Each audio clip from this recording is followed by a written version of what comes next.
Carter here says there are 6 stocks that will make or break the market. Carter, why don't you head over to the plaza and break it down? Sure, and it's not so much whether it's 6 or 16. The message is always that the market is top heavy at all times. Really, typically the top 5 to 10 stocks amount to 10, 12, sometimes 15%.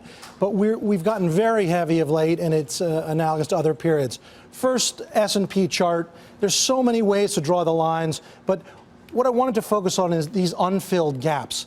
There have been 56 up gaps in the past 2 years, and all but 4 have been filled. And what you can see here is the levels. We're down 2.6% from absolute peak to today's low. The lowest gap comes into play at 27.18. Were we to do that, that would be a total of about an 8% decline. But again, you can draw the lines like this and say that's a head and shoulders bottom. You can also draw the lines like this and say this is a double top. But what we do know is that this is a well-defined trend, and we're at risk, and we are sort of breaking that trend. I do think that we're going to come down and fill more of these gaps. In any event, let's talk about how top-heavy the market is. The top 50 stocks right now are worth more than the bottom 450. So is it an index, or is it a few big names that drive everything? Top 50 more than the bottom 450. Let's drill down a little more. 13 trillion, bottom 250, 12 trillion. There it is. Top 50, bottom 450. Let's drill down a little more. Now, the top 6 stocks, think about that. And I picked 6 because I want to include Berkshire, 290 stocks, exactly the same value. So is it an index? It's what makes beating the index so hard. So top 6, 4.2 trillion, bottom 290, 4.3. You see the percentages here. Let's look at a chart of those top 6 stocks. First, the names. It's the who's who. Microsoft, Amazon, Apple, Google, Facebook, and Warren. Okay, let's look at the chart. It too, like the market, is to some extent the head and shoulders bottom. But it too, like the market, has this circumstance, a rally to a difficult level, and is starting to find difficulty. All we were able to do from the September high, plunge 25, up 36, which leaves you for a gain of 3%. And in that period, bonds have beaten the market, cash has beaten the market, corporates, treasuries, the whole thing. So risk adjusted, a disaster. And this goes back, of course, if you want, for 15, 16 months. In any event, now, here is that same basket of those top 6 stocks, and here it is in relation to trend, the 150-day moving average. How far above are we right now? This is how far above we are right now. The bottom panel calculates automatically, and literally every single time we have gotten this far above the 150-day moving average, we have peaked. It is right at that level yet again.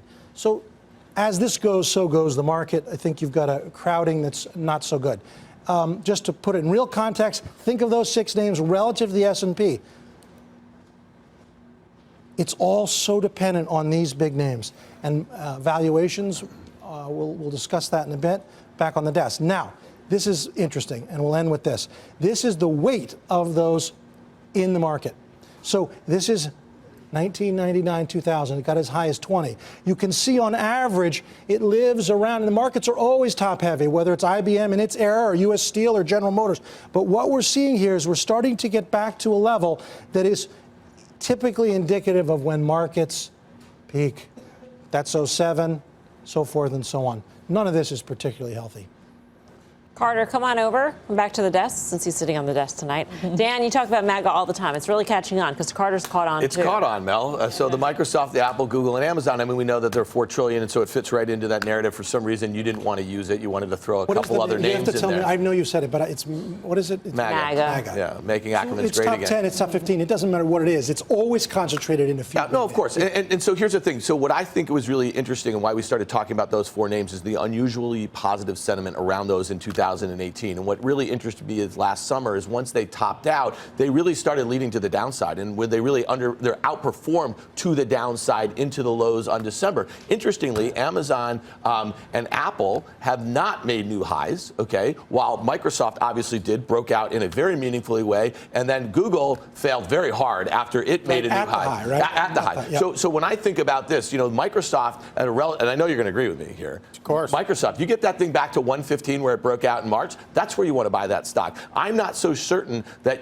Apple filling in that entire gap and Google acting that way and Amazon obviously not making a new high, that it's time to buy those just yet, even though that we might just, But you're long Microsoft, right? I am long Microsoft. And you As a matter stay of fact, long. yes, and I did see some call buying actually today that was extreme in there that makes me think, you know what? It's pulled back off that $31, 131 high right after earnings, back towards 125.